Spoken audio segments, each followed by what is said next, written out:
There are too many podcasts. That's why I exist. That's why I'm here, to help people find the good one. Too many podcasts.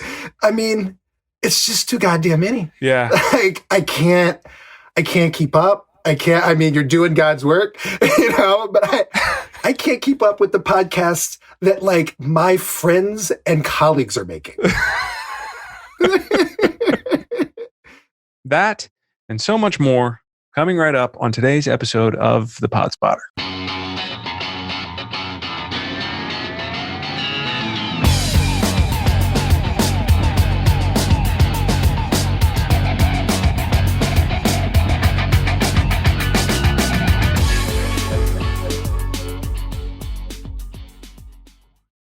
You're listening to yet another riveting conversation on The Pod Spotter, you lucky dog.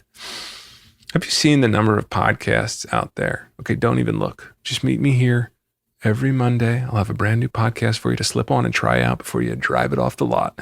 And hopefully you find it useful and entertaining. And if you do, tell people to follow us and subscribe to our pod. Word of mouth really helps. Visit thepodspotter.com and on Facebook, Twitter, and Instagram at thepodspotter for extra content and info on upcoming shows.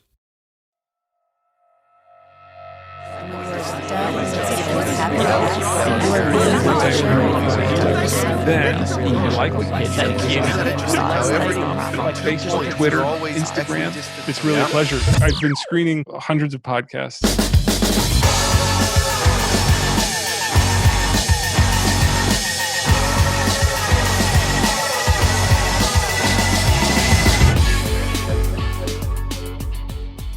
I was 17, sitting in a police station prison cell, making every single promise to the almighty Lord above. If I can just get out of this with a warning, I'll never do anything stupid as long as I live. A few hours earlier, my buddies and I chose the setting of our latest film, Labyrinth 2, a sequel to the fantasy classic starring David Bowie. The scene required a chase and some misdirection. The cargo storage units behind the local department store was too perfect to pass up. But as we wrapped on one of the final takes, the sirens and blinding light of a local police car stopped us in our tracks. Then the familiar "everybody get down on the ground." Turned out there'd been a recent string of break-ins to the trailers behind the mall, and authorities were called because they assumed that's what we were there for. We begged and pleaded for the cops to look at the video camera as evidence we were amateur auteurs, but they weren't buying it. Perplexed by the idea that a group of 17-year-old boys would be trespassing to shoot a sequel to a movie about puppets at 1 a.m, they decided to bring us down to the station for good measure. Now in handcuffs and sitting in a prison cell, I could hear the cops laughing and reviewing our footage. It wasn't a comedy. Around 6 a.m., they figured we'd learned whatever scared straight lesson they wanted to teach us and decided to release us without a conviction for trespassing. My prayers had been answered. All you can hope for in those moments is compassion. All you want is someone to see you as a dumb kid who made a mistake and not a perp with a misdemeanor. I can't prove that I was the beneficiary of privilege. I don't want to assume that if I'd been black, myself and my friends would have been processed. But what I do know is that juvenile trespassing is a Class 1 misdemeanor in the state of Pennsylvania, and a guilty conviction carries fines as well as probation. All kids make dumb mistakes, but depending on your zip code, race, or just bad luck, those mistakes can have a lasting impact. Just ask the subjects of Caught, the Lives of Juvenile Justice, the award-winning podcast from WNYC Studios, where you hear from kids about the moment they collide with law and order and how it changed them forever. The audio is heartbreaking, educational, and essential to understanding how we as a society can begin to reform our criminal justice system. Joining us to discuss all things Caught is author, journalist, and veteran WNYC reporter Kai Wright. I thank you for being here, Kai, and thank you for sharing the pod with us today. How are you? My pleasure for being here and for doing it, and thanks for having me. Kai, you are host and managing editor of United States of Anxiety, which I hope to get into a bit later. Former host of The Stakes and There Goes the Neighborhood, and you served as one of the hosts of Indivisible. But how do you introduce yourself to humans in your everyday life? And does it include the words Podmaster General? It does not include the words Podmaster General. That's really should. Really should. You've been involved in more. It's like Ira than you. I think. I mean, these are big words you're using, but I can promise you that moving forward, the words Podmaster General will come up an awful lot when I am talking to people who already know me at the very least, and they will have you to thank for that. I love it. I introduce myself as a Midwesterner raised by Southerners who found home in New York. And who has spent his professional life trying to tell stories about and with the communities that I'm part of. That includes the Black community, that includes the gay community, that includes now the New York community. Now, you solicited some caught stories on your pod, so I felt it was appropriate to start with one of my caught stories. Yeah. Did you get a lot of caught stories from that? Then and since then have had many conversations of the sort that you just fostered, where people are like, man, I remember when I did X, Y, and Z and what happened to me. Because of the class of people I'm in, the socioeconomic class of people that I'm surrounded by, they mostly end like your story, where it was treated as a dumb kid's mistake. Yeah.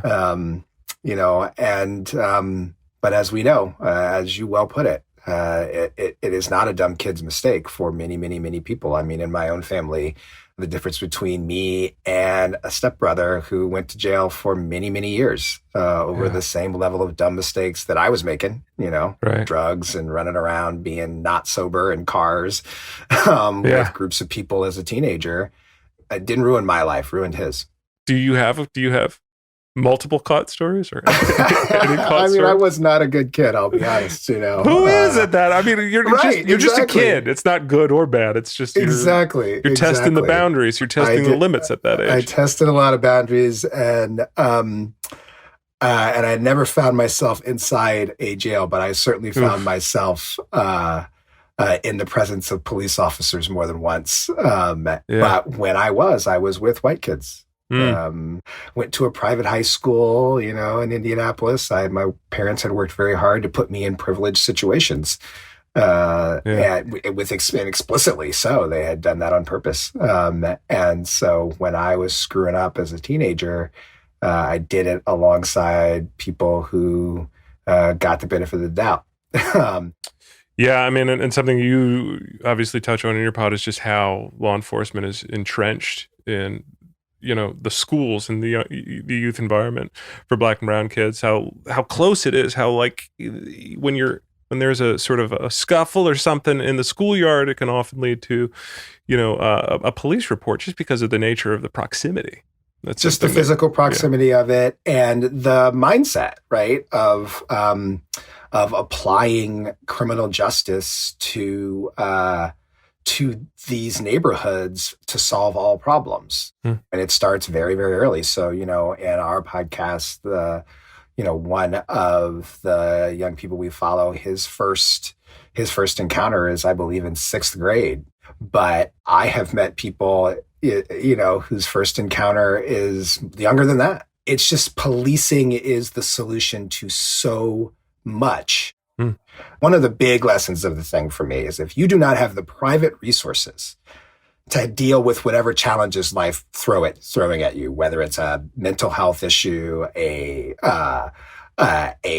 behavioral issue, any number of things, all of us encounter, if you don't have private resources to deal with that, and you're turning to the public sector in any way, then there's going to be a punitive law enforcement element to it. There's just a lot of police. There's a lot of law enforcement, and you're going to encounter it. And then once you do, it's very difficult to disentangle yourself from it.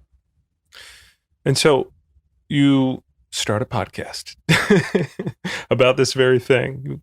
Can you describe Caught to someone who hasn't yet subscribed? Caught is an effort to hear about the juvenile justice system from the young people who are in it. And they are not young people who have been falsely accused of crimes. They are not young people who are angels, or who claim any form of innocence in life. It's a podcast that tells these stories about what it's like to be inside the juvenile justice system from the lens of somebody who is inside it, and who needs help, is looking for help, who has problems of some sort. And the way our society has responded to that is by putting them in a criminal justice system. Everybody talks about this. We're left, right, and center. We all talk about prisons and about people being policed, but we don't actually talk to people who have been dubbed criminals, so let alone young people. So it's an effort to give them the mic. Were you there? Yeah. Why didn't you tell us last night? Because I was scared. It wasn't until after my sister left and I looked down my hands and I realized that, oh my God, what have I done? I was always getting lucky, or, things just happened to work out, or people were giving me second chances constantly. It's literally the stupidest crime that you could ever commit. I'm kind of dumbfounded now as a relatively intelligent 16-year-old that if I was choosing to commit a crime, that's the crime I would commit. America incarcerates more people than any country on the planet, and a lot of people are ready to change that fact. But first, we gotta understand that it starts young, at the moment when kids get caught, stuck in a system that will shape the rest of their lives. Now, I should mention that Caught wrapped in 2018, but it lives on in perpetuity, and it's just as relevant, obviously, today as when it launched. But I'm wondering if you could take listeners back to the sort of whens and whys of how Caught got started and how it is related to a 25-year-old program at WNYC. Yeah. So Caught really grew out of Radio Rookies, which is, as you point out, a 25-year-old program at WNYC that started with a group of producers who wanted to have help young people tell their own stories. So when I joined WNYC and we were making There Goes the Neighborhood, which is a podcast about gentrification, and United States of Anxiety, which is the podcast we still make that was sort of grew out of the 2016 elections, and we were just banging out podcasts. And I should say, the Radio Rookies, they would work with people. I mean, for one, 7-minute All Things Considered piece, they would spend months, with a young person trying to get to the story. And so one of the young men that ultimately appeared in Caught, Z, we called him, Radio Rookies had been working with for years to try to tell his story about being part of the juvenile justice system, and in particular being part of a reform that was taking place in New York's juvenile justice system, and sort of whether or not that was working. And we were friends with them, and we started talking. We being me and Karen Frillman, my executive producer, who were making the other podcast. And we decided, let's make a podcast. We're lucky enough to be in a newsroom that has a lot of amazing reporters who were also working stories that had to do with this. And so Sarah Gonzalez, another reporter, had a young man she'd been following for a long time. So a lot of reporting that had been taking place at WNYC was able to come together into these stories for this podcast, with this idea of let's apply the Radio Rookies idea to this issue. And I'll say for me, I had been reporting on the criminal justice reform since at least 2010, and the sort of launch of the Black Lives Matter movement around then, and its building and growth. As we talk today, Derek Chauvin is on trial for killing George Floyd, and it feels to a lot of people like the conversation about police reform at least began last summer, but it has been going on for some time, and it is quite cyclical. And as we were deciding to make this, we very much had Black Lives Matter in our mind. There was still, even back then, there were regular marches. People were regularly being killed by police. And it was really important to us and to me to think about, we have to not just engage at the point of a dead body in the street. That is when everybody comes out and marches and thinks, oh, we have to reform the criminal justice system, is when George Floyd has been killed. and we're trying to try an individual officer, and say, oh, what is the accountability that we're going to make this person have for killing this Black person? But that is the climax to the story. That is not the beginning of the story. The beginning of the story is at age 13, 14, 15, when people first encounter the criminal justice system. And so it was sort of the coming together of this wonderful reporting and tape gathering that Radio Rookies and other WNYC reporters were already doing, with let's try to help people see this broader conversation about police reform, not at the end of the story, but at the beginning of the story. Let's hear some of that audio. This is Z interviewing his mom, actually, Z, who you mentioned, who has been mixed up in the juvenile justice system throughout his life. And this is from episode 1, I Just Want to Go Home. There was many a times you was like, oh, mommy, I don't want to rhyme no more. I don't want to sing. And I used to be like, why? He was like, because I'm never going to go anywhere. I was like, no, you are. You're good. I always thought he was going to be another Jay-Z or 50 Cent. And now look at you. Yeah. Your pod turns the whole idea of criminal and victim on its head. You establish right off the back, as you mentioned, there is guilt. These are flawed human beings. Let's get that out of the way.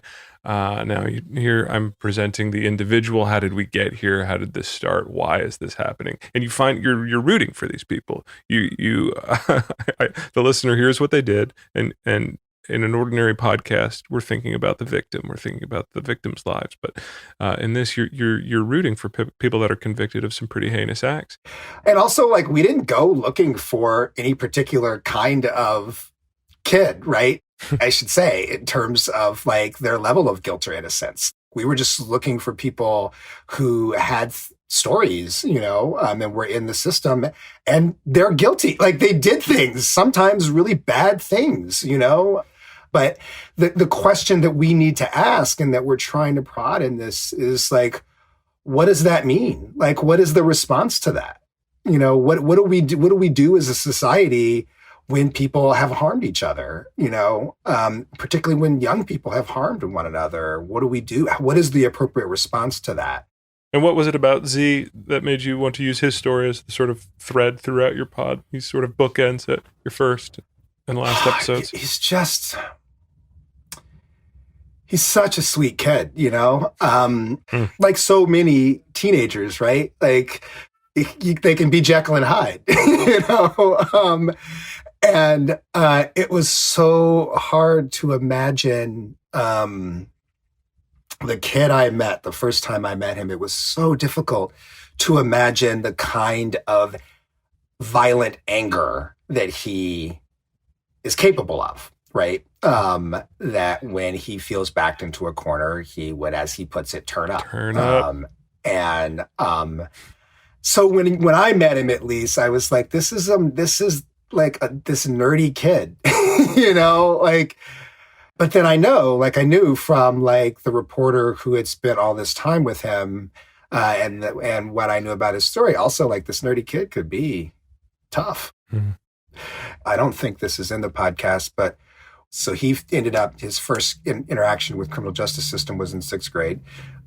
We went back and talked to his elementary school teachers, right? And told them about where he was at now, which was sitting in New York State prison. And they were shocked. We told them what happened as soon as they left their presence, and they were like, yeah, I could see that, because he needed a lot of attention. And if you stop giving him that attention, I'm sure things went wrong, but they were like, but the kid we knew was like, you just had to talk to him. And to this day, today, as we talk, he sits in adult prison in New York State, over just trifles, over a series of trifles, real, like real things, robbery, but most of the things that continue to keep him in prison are things that happen in prison. I want to play one more clip from Z where he talks about the psychological weight of what you just talked about, of a life of being institutionalized and always thinking about being caught. Every day I wake up, every time I go to sleep, I think about being locked up. I be having dreams. Yeah, what happens in the dreams? I get locked up and I'm doing time. And I remember standing in front of the judge and seeing everybody inside the courtroom, and I just picture myself being remanded. They putting those tight handcuffs on me and bring me to the back room and lock me in the cell. How often do you have these thoughts? Every day. Every day I wake up. I don't want to overly dramatize my sort of intro story and say that I could have been mass incarcerated. If that was guilty, then that would have I don't think that's the case for me, but I will say that if I didn't go to a school where a theater program was as estimable as sports and where it wasn't sort of flourishing and held with high regard, I'd have kept getting in trouble. I was in trouble all the time growing up, in inner city Reading, Pennsylvania. I just had a lot of weird run-ins and altercations with cops. And so I guess I'm just very thankful for programs in the arts and stuff like that. Did you also have an outlet like that, or something? You mentioned getting in trouble a lot, or always? Yeah, and I just had a really, really active family. Yeah. I had a lot of people raising me who were very, which is not to. That's just the happenstance of my childhood. I had the private resources you had were the access to those arts programs, right? Yeah. I had access to a big group of adults who kept me close. And if you've got something, then fine. But if you don't, what's left, what we offer as a society, is criminal justice, And I think, one of the episodes in the podcast, we really try to go directly at that by telling the story of a young person whose family put him in, these, and he was white, whose family put him in one of these reform programs, They're almost these private criminal justice systems where we apply, this is how far down the rabbit hole we've gotten as a society, where we apply the ideas of prison, right? But you pay enormous amounts of money to have a private group come take your child from you, and take them off into what is essentially a prison, hold them against their will and reform them, quote unquote, and then bring them back. That we just have to figure out how to unthink. We have to figure out how to come up with a new way of dealing with when we're doing harm to each other. Last week on our pod, we talked to the folks at Do No Harm. It's an NBC podcast about child protective services. And what they found was that these sort of more intense scrutiny and draconian measures to keep kids safe are a result of one or two extreme cases, right? And I saw a huge parallel in your podcast with the juvenile correction system with the Willie Bosket case. The short story of Willie Bosket is there's no denying that he was a problem to society. He was a young man with profound mental health issues that would emerge in violence. And so he was caught in the juvenile reform system in the 70s.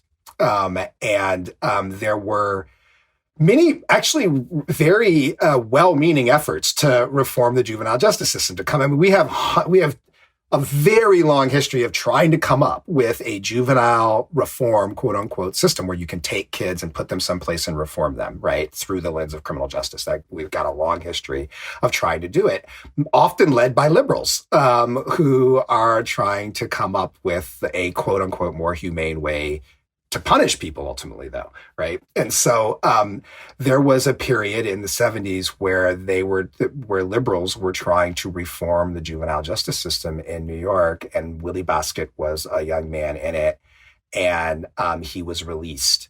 And while released, he committed heinous crimes and went on a violent spree on the subway. And this was in the middle of an election.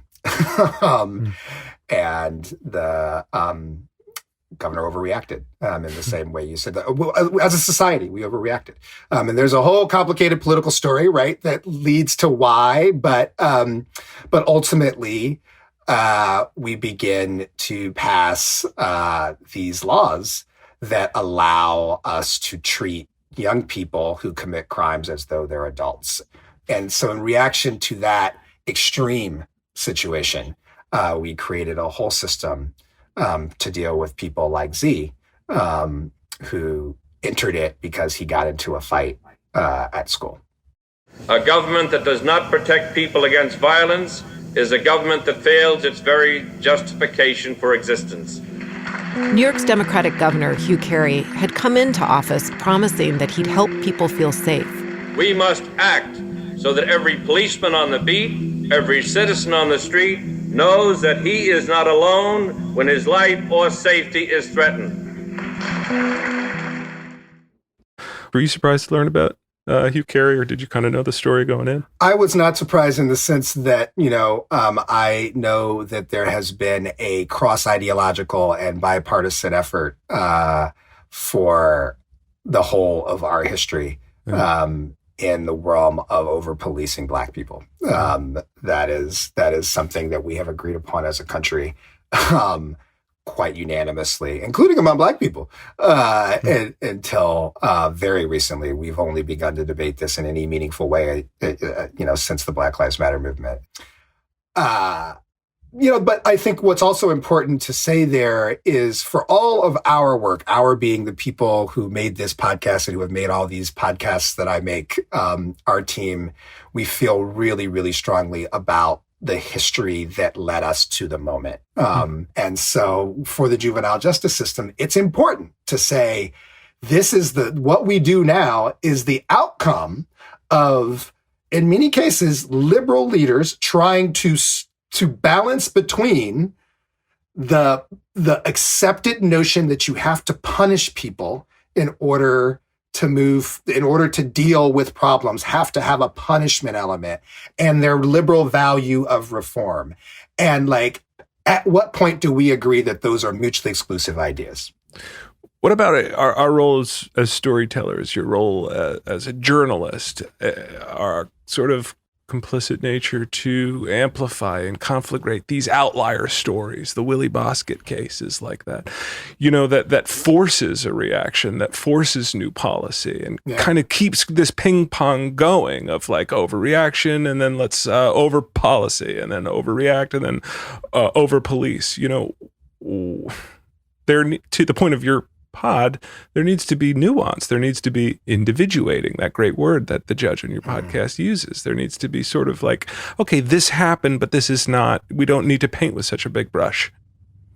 Even in the course of making this, even in talking about, we probably spent more internal debate on Willie Bosket than anything else. It's a good story. That's why it's a crazy story. And we all had very different reactions to Willie Bosket's story. It's also he did bad things, We debated how much should we be telling Willie Bosket's story at all because of exactly this. Is it helpful to repeat this extreme story, All of which is to say, I also don't think it's simple. I think we are culpable as journalists, but it's not simple. The answers aren't simple. Even this is a bit of a tangent, but even right now with the Derek Chauvin trial, how quickly we say it's stuff we say it's the George Floyd trial. Right when it started, it's the George Floyd trial. Well, now as storytellers and as journalists, we're using a shorthand that we think is important to help people know what we're talking about, because people don't know Derek Chauvin's name, But when you do that, you create this whole narrative about who's on trial. Tough questions, tough answers. Hopefully these next questions will be a little easier to answer. I'm going to ask you 3 questions about your pod, and if you answer them correctly, we're going to put some lovely caught swag on the pod wall behind us. Are you ready for a little segment we call How Well Do You Know Your Pod? Ready is strong language, but let's try. Episode 5. This is from episode 5. The teenage brain is like a sports car. What does the word saccades mean? Oh, no.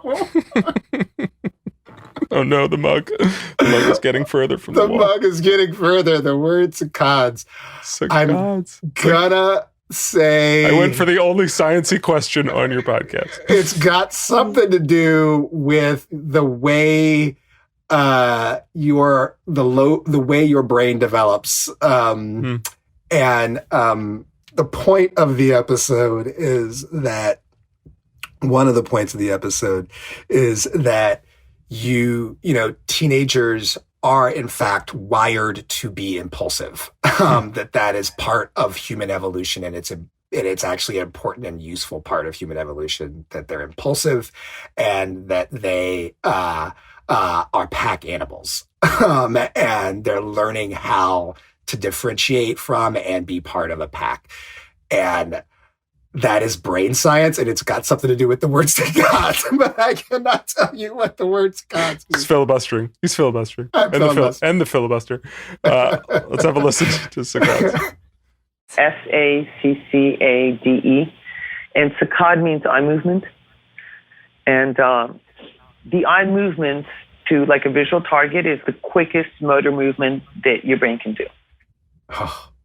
Saccades is eye movement, sort of connected to the brain, sort of connected to impulse. It was close. We'll see how well you do but in the other two. But I told you about some of the episode in the and that was the point of this. It is, and it's an important point. The Saccades, this eye movement test, showed just how like teenagers are so bad with impulse control. You tell them not to look at something, and because of this test, they're just incapable of it. They have to. Their mind is not. And science was able to prove that, due to the impulsive nature of kids, we should not be evaluating them the same way in the criminal justice system. Is that a basic understanding of what I listened to? That's right. And that's an important point in court. That was some part of the court arguments to try to get rid of some of these laws. Let's go on to number 2. Please, no more science. In Germany, at what age can you be charged with a crime and still be considered a minor? Oh man, this stuff is too long ago. I don't think you can. I think that's the point. This is a trick question. I don't think there is you can't. How many podcasts have you produced since producing Caught? This is so unfair. 3. But the point of that episode is Germany doesn't do this stuff. And Germany does not treat their kids this way. And I don't think you cannot be prosecuted as an adult in Let's have a listen. In Germany, you can be considered a minor up until age 24. That's about when the research says our brains mature from a juvenile brain with inconsistent impulse control to an adult brain that more fully understands consequences. And minors there could never serve more than 10 years in prison. Officials in Germany say prison destroys the personality of a young person. If they're in there too long, they say they don't function well in society anymore, which then means more crime. Now, to be fair, I misunderstood the question. Okay. Well, go ahead. I definitely would have gotten it wrong. I would not have come up with the age 24. But to be fair, I misunderstood the question. I can't believe I'm about to say this, but these Germans seem to have something going with their prison system. They seem to be onto something. Yeah, this is another example. Sarah Gonzalez, who was the reporter there, before Caught, this is one of the things that was a blessing about making it, is we exist in this newsroom that was doing this work. And she had been reporting on Germany's juvenile justice system before this, and she had gone to Germany and done a bunch of reporting there on it for WNYC, and thinking about the reforms that we should be bringing in New York off of that. And so she was able to bring that into her reporting and Caught. So it's just. It's an example of, I'll have to say, one of the things I'm very proud of is just like there's a lot of, this is not an opinion podcast. There is an enormous amount of foots on the ground reporting in this. Well, one of those ways that the 1% can remove juveniles is something you talked about, you alluded to earlier, the wilderness therapy, which leads me to question number 3. What is the average cost of wilderness therapy? Per day wilderness therapy. Man, this sucks. I'm not going to get this my mug awful. up there. You're getting your mug up there. No one's ever not gotten their mug up there. Ballpark per day. Ballpark per day. Wilderness therapy. I'm pretty I'll sure. Explain what wilderness therapy is to people while you ponder. It's this. It's in the thousands. It's it was because took out mortgages. Yeah. You know, we knew somebody who took out a mortgage in order to pay for it on their home. So it's in the thousands. I don't remember the number, but it is in the thousands per day. I don't think it was 10,000, but it's closer to 10 than 1. In episode 7 of The Hardest Thing I've Ever Done, we learned that there is an option for those with means to remove their kids and have them put on a plane and sent to Utah and be put in the wilderness where they camp out and are removed from basically normal civilian life in an attempt to rehabilitate them. And the cost is... These programs offer the wilderness as a solution to all kinds of issues. Screen addiction. There is no running water, no electricity. The only thing that glows in the dark, a campfire. Substance abuse. In the 12 steps with a 16 to 21-day therapeutic expedition. Anxiety and pretty much anything else. The wilderness is our catalyst. We reveal potential, inspire hope, and save lives. And we believe it and we live it. The catch is, it can cost over $500 a day, mostly out of pocket. But people are paying. A recent economic impact study found that programs like these are helping to bring in over $400 million to the state of Utah. 1,000 is over 500. She should say over 500. That's two. That's 2 questionables out of 3. That's going to be enough to get caught up on the wall, of course. But really, I mean, you have like people. Because it's the 1%, but it's also, I mean, one of the sad things that is it's not only the 1%, right? Like that's the thing, you know. I mean, it is people, it's middle class people and upper middle class people. But from your story, their kids are intense and eating pine cones. Like, why does it cost? Why should it cost? Why can't that program be, you know, available? Well, the better question is, why does that program exist? You know, it costs that much because, like other acts of desperation, you're trying to keep your kid out of the public system. Yeah. You know that if they end up in the public system, their life is ruined. And so you're doing anything you can. You're buying time. You know, the people we talk to, the parents we talk to, you know, that would say, they're at their wit's end. They have a kid who, like, they can't figure out what to do. They have either addiction issues or mental health. They have a kid who needs help, and they are at their wit's end, and they know that it is a matter of time before the kid does something that can't be fixed. And it's easy to like look at the hyper rich doing that and like sneer at them. But we met middle class people, you know, who were just parents who knew enough to know this has got to happen, and who turned their lives inside out financially. What were some of the other big takeaways from your time with Caught? Any other big like aha moments of just like, oh, I didn't sort of think about that changed a previously conceived notion I had about the juvenile justice system? For me, it was not so much that it changed a previously conceived notion, but it gave me a more textured understanding of how all-consuming an element of it is for a given family, you know, just how all-consuming it can be to try to keep your kid or your loved one out of it and on track if they are in trouble, you know, and that cuts across class and race. So many people are spending so much time and energy just trying to keep their kid out of the system. And it affects multiple generations, it seems so fast. Generations over generations, exactly, you know. Almost every one of your stories had some sort of version of, I just met these guys, we were hanging out, and then all of a sudden I'm wrapped up in X. And I think of how many times that happened to me as, you know, like as a kid, you know, you're like, Mom, it wasn't like, it was just the dudes that I was with, you know, like, I mean, that connects to the brain science piece, you know, it's that's being a teenager, you know, like that's part of what as part of our biology as teenagers is getting caught up in something in a group. Like that's part of like how you develop as a human being. Let's get into some of the reforms and some of the sort of the progress that's being made on this front. I was curious to check back in on where we're at with the initiative to just remove all females from the juvenile justice system. You do a whole podcast dedicated to the fact that statistically it's showing, the numbers are in. The system is not good for gals. They come out worse. Let's just remove them from the situation altogether.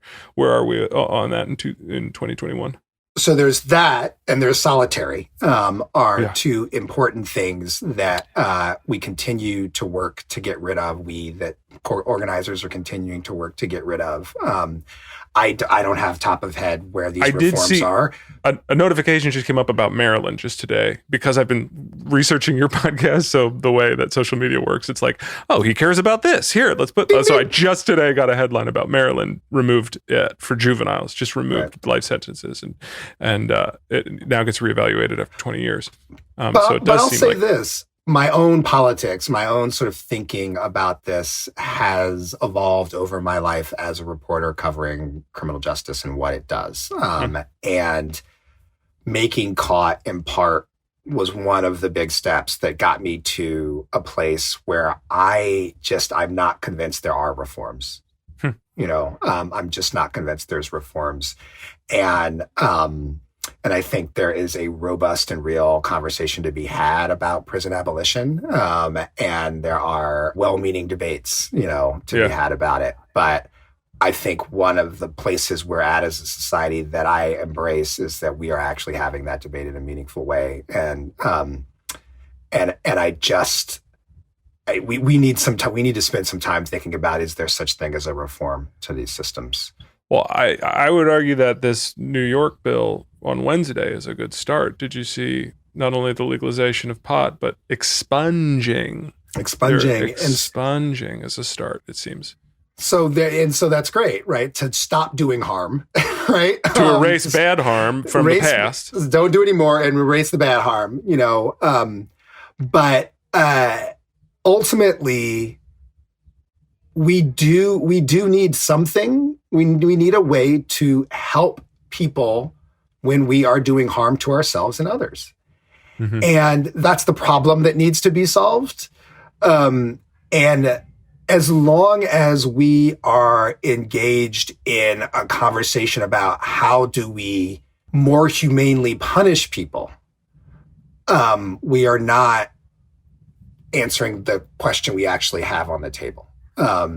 That's one of the things that Caught did for me. Making this podcast did for me. It was like, all of the effort we spend on what is the technocratic reform to make this broken system less violent to people is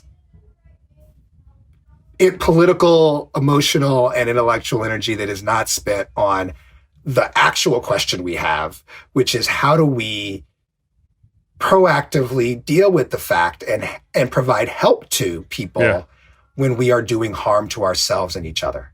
Yeah. And you could go down the list like that. I mean, what if Z's mom, had, when he was in elementary school, and those elementary school teachers at that moment, as last time near as I can tell, where there were adequate resources to help Z, right, was when he was in elementary school. So what if we had a world in which his school was able to partner with his mom, to give her the support she needed, and all the money and energy that was spent on putting police in the school parking lot was instead spent on providing the assistance that she needed and his teachers needed in that moment to support Z through his time as a biological human, where he's developing and he doesn't have impulse control, and he has very particular needs around that because of his mental health challenges. What if we had that? What would society look like? Let's take a quick break here. We'll be right back.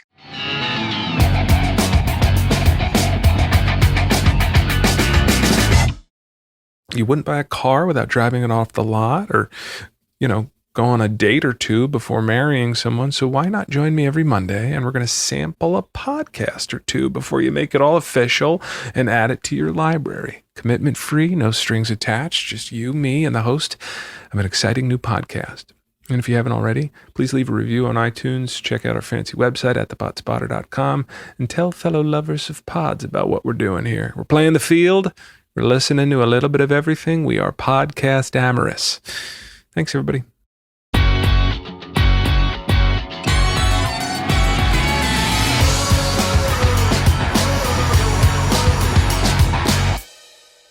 When Caught is inducted inevitably into the Podcast Hall of Fame, it is an award winner after all. Is there a sound or an interview or a moment that as people approach the Caught kiosk and they press a little button that plays over a speaker? You played it. I think it's Z talking to Jared Marcel, who was the reporter there, where he is admitting that in that same episode he goes on, to wrestle with, is he a bad person or not? In that conversation. And I would play that. I would play the sound of this teenage boy, who has spent so much time inside a system that he dreams about it, that it wakes him up at night thinking that whether he's in or out of it, and he can no longer tell for himself whether he's a good or a bad person. Well, before I let you go, we should devote a little time to United States of Anxiety, your current project, your current baby. And I wanted to play a clip from back in 2016, way back when we were just little babies, to sort of give an example of the reporting that you and your team were doing and the sort of, finger on the pulse that you had at that time in 2016 for this sort of inexplicable enthusiasm around Trumpism. There it is. No matter where you turn, you can't escape this fact. If you are conservative, Republican, straight, and white, you are yesterday. You are so yesterday. You are so irrelevant. You are so unnecessary. The country is being taken from them, and we need to make America great again. This is big questions for the end of a podcast. I realized that was 4 years ago, though. That's all right. Before we knew terms like QAnon and Parler and Proud Boys. Could you, in your wildest dreams, have predicted the events of January 6th based on the on-the-ground reporting that you and your team were doing then in places like Long Island? Yes and no. For one, I don't believe in it's kind of the cool. You're supposed to always say, I saw this Trump stuff coming. It's cool to be. If you didn't know, then you should have been paying attention. Right. So I don't say that because there's so much about the past 4 years that you may have been able to conceptually predict, but the details of it that we would watch a president sit back and watch hundreds of thousands of people die out of political expediency, that we would be in a place where a president of the United States would be actively trying to stage his own coup, or what is the appropriate word we can debate, but actively refusing to leave office. No, I didn't predict those things. But that said, I will point out, the opening sounds of the United States of Anxiety, episode 1, like the first few minutes, is the sound of people, Trump supporters on an overpass, having a violent engagement with police who are asking them to stop disrupting traffic. And they feel super duper entitled. We didn't do that on purpose. But it was turned up in the way that it was on January 6th from the beginning.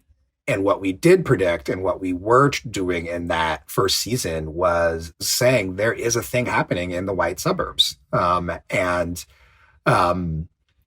it was the dissolution of a deal that of a cultural and political pact that defined 20th century in America, which is that a small number of people could continue to profit from the growth of the United States as long as white supremacy allowed middle class and working class white people to have their suburban ideals that were reserved for them and would be reserved for their children. And we got to a place where their children weren't going to get that anymore. And that was leading to a collapse. The American psyche was having a collapse because what the deal of white supremacy was falling apart. And what we have seen in our history is anytime the deal of white supremacy starts to fall apart, we have violence. So in that sense, yes, January 6th was entirely predictable because it is exactly what has happened every time white supremacy starts. The pact of white supremacy starts to fall apart.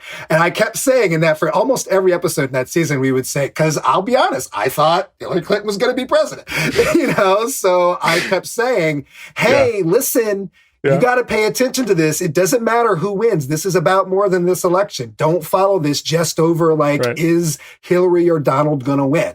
There's something deeper here. And I felt the need to say that because I thought we all understand Donald Trump's going to lose.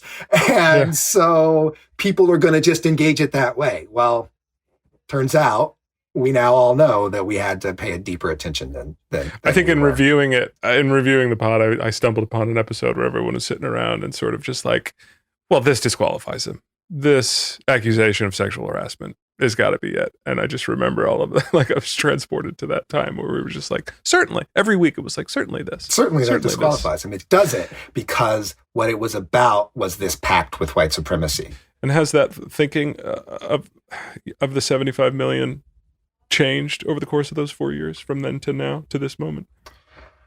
For me, it hasn't. And the question we are faced with now that we weren't faced with then is whether or not the rest of us outside of that 75 million are prepared to allow minority rule in the United States, right? So much about American politics is about keeping that 75 million happy. But that 75 million is not, there's 350 million people in the United States of America. That is a very small fraction of the population of the United States. And yet occupies such a large part of our political, our cultural, our emotional space. And can we get to a place where we say, okay, well, we're going to work for those 75 million, but what about the rest of us? What kind of society do we want? And what are we prepared to make that society exist?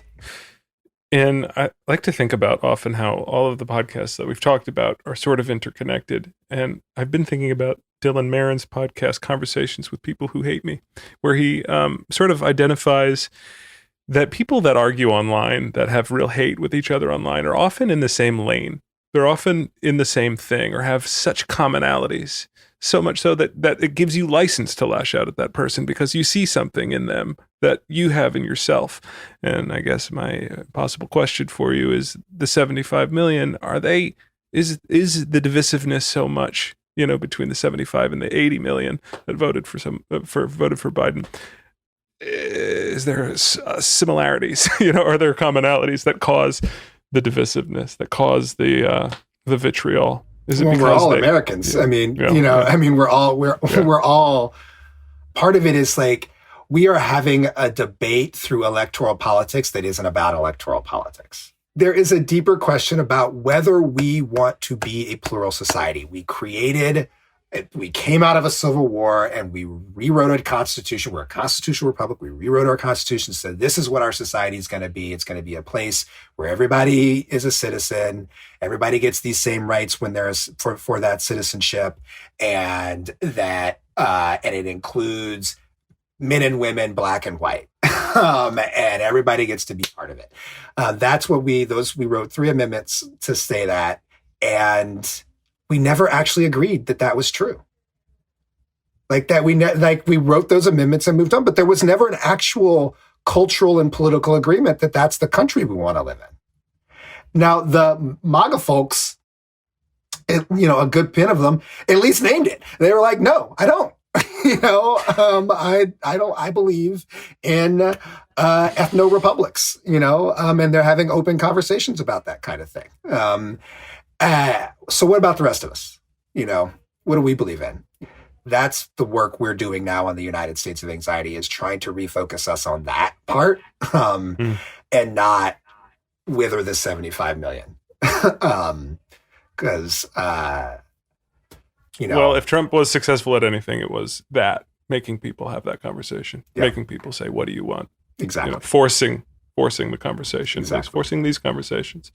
Kai, I've kept you long enough. It is the last 5 minutes of our conversation. You probably wouldn't know this because no one listens to the last 5 minutes of any podcast, but we do something on this podcast where the last 5 minutes are reserved for whatever you want to talk about, whatever you want to get off your chest. If there's a neighbor, a former boss, or anybody that you, want to yell at, former teacher, former lover, this is the time to do it, because no one is listening, Kai Wright. You can go first. I can go first. It's fine. I could talk about a scary one that happened to me. I had another scary incident here on my corner. I'm walking with the family, and we get to the corner, and I see this car tailgating another car and starts bumping. It starts hitting it, and just, I guess because of the media I'm consuming, I just right away think it's like road rage or some sort of hate crime is happening. I'm like, what is happening? And then we see the driver was passed out. Driver was completely passed out. And the woman, the wife, is like trying to wake him up, shaking him. And another car that is at the intersection sees that this driver's passed out, but his foot is on the gas, and he's starting to motor through the intersection. And so this like Good Samaritan car T-bones him, stops that car from moving. And I feel my body just like go towards. I have to go. I'm going to go towards this, and I'm going to see what I can do. And I get to the car. I'm like the first one at the car, and I open the door. And at that moment, like, I realized, like, oh, we're in the middle of a global pandemic. Like, this could be COVID. Like, I want to help this guy, but this could be a COVID thing. I have no idea. Yeah. Also, I don't possess the skills to help this human. I don't know CPR or anything. Like, and I'm like, it was just very like, thank goodness someone was like 911, call 911, like, and so call 911, and they zip around, and they, get there really, really fast. But my golly, like, it's really affected me. I can't get the images of this guy out of my head. He did start to come to a little bit. I had no idea what it was, if it was COVID related or if he just sort of was having a heart attack. It didn't look like a heart attack, but it was terrifying, and a reminder that, my God, we're just systems. Our body's just systems. Wow. Anyone can break down at any moment. I know this just happened the other day. I can't top that, man. That's harrowing. It would have been if I did something other than just call 911. If I just opened the door like an idiot, like, okay, hey, I'm here. What? Like, and then just stared. Like, I have to take a class. I have to take an adult CPR class or something. That's what it made me realize. You need to be able to help people. If you're a New Yorker, you should just know that. You should just know how to help. You should, because we're around humans too much. We're around humans too much, but like, you also have to know when not to help. I mean, this is the challenge of being a New Yorker. that was the case. Exactly, I was like, exactly. I'd gotten to the moment I should act, and then I was just, well, I can't do it. I'm incapable of acting. It was a very strange experience. Well, I will get off my chest since we're like, as Podmaster. What was the way? Podmaster General. I'm part of the problem here. That I'm gonna state. There are too many podcasts. That's why I exist. That's why I'm here, to help people find the good one. Too many podcasts. It's just too many. It's just too many. It's too many. Yeah, my 14-month-old just started one. By the way, I mean, it's just there's too many. It's too much, and like. Too much of anything. There can be too much anything, Yeah. And I love that there's this. I love that people have the opportunities. Like on any individual level, I don't feel that, but as a whole, I mean, it's just too goddamn many. Like I can't keep up. I can't. I mean, you're doing God's work, But and the expectation to keep up has become oppressive. It really become is oppressive. I can't keep up with the podcasts that like my friends and colleagues are making. Let alone stuff I don't even know about. Like I cannot keep up with the podcasts that like people I personally and intimately know have made. I can't keep up with my own, as you just heard. Like, I don't even like. There are just too many, and they're all starting to sound the same. I am part of the problem, but there are too many. I think one is being recorded behind you right now. How many podcasts are being recorded in your house right now that you're in this attic? What? It's not impossible that there's one being made on the next floor. It's not impossible. It's not an impossibility. There could be in this moment a podcast being recorded on the next floor. That is why we are here. That is why we started this pod. My goodness. There are too many podcasts out there, guys. Come here. We'll help you. We'll show you the good ones. We'll show you Caught with Kai. Thank you. Thank you for doing this. This was a lot of fun. My pleasure. Thank you for having me. I will have my induction into the Hall of Fame take us out. And I just wanted to play another pretty powerful piece from your pod. This was from Caught. This is Desiree from episode 8. I just feel like they just need to treat kids like kids and not base them like off their history, because everybody been through stuff. Like, they just want to look at your paperwork instead of looking at the person you are. Because when everybody interview me and they see my paperwork, they be like, oh, dang, I don't want to interview this person, or she's crazy, she needs to be locked up. But when you really get to know me and really see me, I'm not that person on paper. Like, I'm not that person no more. And I try every day to be a new person and not to go back to my old ways.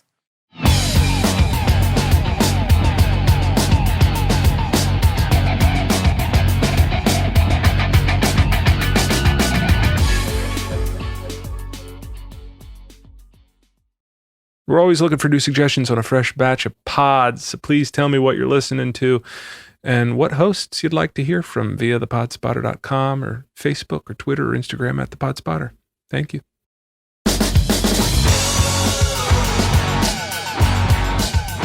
This has been Zach Robinos. Podspotter is created by the Price Brothers, produced by Oink Inc. Radio, associate producer Tori Adams, and is recorded and produced at Baker Sound in Philadelphia.